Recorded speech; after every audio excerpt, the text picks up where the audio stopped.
सामीन, आज हम तारीख के तनाजुर में ईरान और इसराइल के तल्लुकात पर बात करेंगे। दुनिया में कुछ दुश्मनियां सिर्फ मैदान जंग तक महदूद नहीं होती, बल्कि उनका असर सियासत, मजहब, टेक्नोलॉजी और अवामी रवैयों तक फैल जाता है।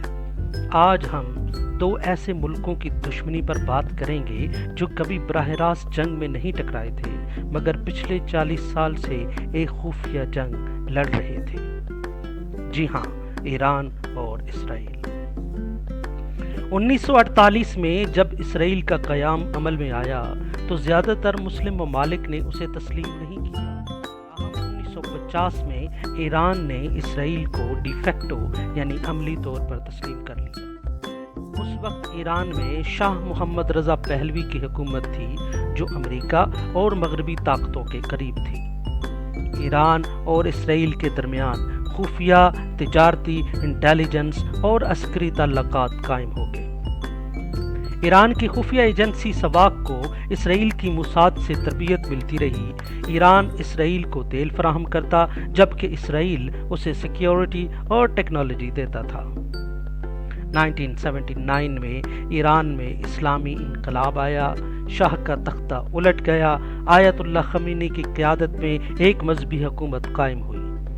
नई हुकूमत ने इसराइल और अमेरिका दोनों के खिलाफ सख्त मौक़िफ़ इख्तियार किया।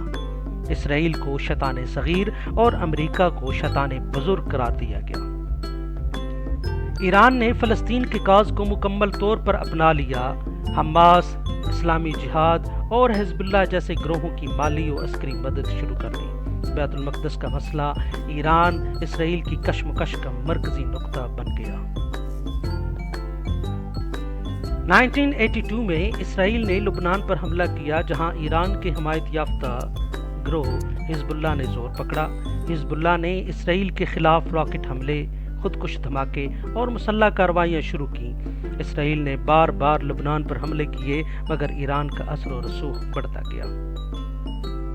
शाम के बशार अल असद को ईरान का मुकम्मल ताबन हासिल है। इसराइल ने शाम में ईरान के फौजी ठिकानों और हथियारों के काफिलों पर मुतअद्दिद फ़िज़ाई हमले किए।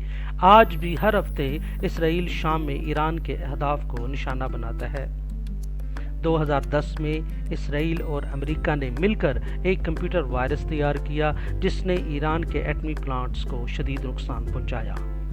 ईरान ने इसके जवाब में इसराइली इदारों, बैंकों, शहरी निज़ामों पर साइबर हमले किए। इसराइल ने ईरान के कई साइंसदानों को निशाना बनाया, ख़ास तौर पर एटमी प्रोग्राम से मुंसलिक अफराद को। 2020 में मोहसन फ़खरीज़ादा, ईरान के सीनियर न्यूक्लियर साइंसदान को तेहरान के करीब कत्ल कर दिया गया और इल्ज़ाम इसराइल पर लगा।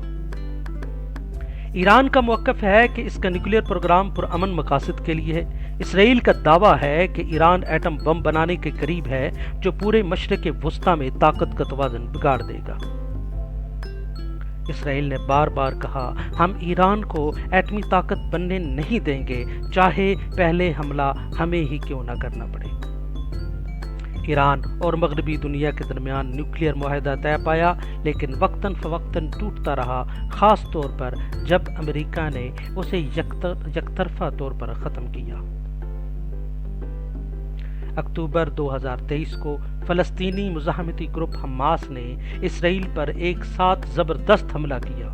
रॉकेट हमलों के साथ साथ ज़मीनी कमांडोज ने इसराइली बस्तियों पर धावा बोल दिया। इस हमले में 1200 से ज़ायद इसराइली हलाक हुए, जो इसराइल के लिए 1973 के बाद सबसे बड़ा हमला था।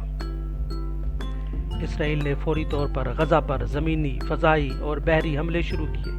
हज़ारों फ़लस्तीनी शहीद और लाखों बेघर हो गए। ईरान ने हमास के हमले को मज़ाहमत का हक करार दिया और इसराइल और अमेरिका का दावा है कि हमास को ईरान से तरबियत, माली मदद और असला मिला। इन डायरेक्ट हमले की मंसूबा बंदी में ईरान का हाथ हो सकता है।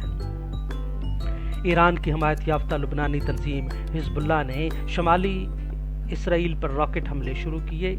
इसराइल ने जवाबन लबनान में बमबारी की। ईरान के हमायत याफ्ता ग्रोहों ने इराक से ड्रोन हमले किए। यमन के हूसियों ने बहरी जहाज़ों को निशाना बनाया। शाम में इसराइली अहदाफ पर मिसाइल फायर हुए। 13 जून 2025 اسرائیل نے ایرانی انٹیلیجنس سینٹرز اور سائنسدانوں کو نشانہ بنایا۔ ایران نے جواب میں سائبر حملے، ڈرونز اور میزائل داغ دیے۔ روس اور چین نے امن کی اپیل کی لیکن ایران کے قریب تر دکھائی دیے۔ ایران فلسطین کو آزاد کرانا چاہتا ہے، اسرائیل اسے دہشت گردی سمجھتا ہے۔ اسرائیل کو خدشہ ہے کہ ایران ایٹمی طاقت بننے کے قریب ہے۔ اگر ایران اور اسرائیل کی براہ راست جنگ طول پکڑتی ہے، ایٹمی ہتھیار خطرناک حد تک زیر غور آ سکتے ہیں، تیل کی سپلائی متاثر ہوگی، امریکہ اور روس جیسے ممالک شامل ہو سکتے ہیں۔ اگر جنگ مزید بڑھی تو عالمی طاقتیں فورسفل سفارت کاری کریں گی۔ ممکن ہے ایک نیا امن معاہدہ یا سیز فائر پلان سامنے آئے۔ یہ صرف ایک جنگ نہیں بلکہ نظریات، مذہب، تاریخ اور طاقت کی جنگ ہے۔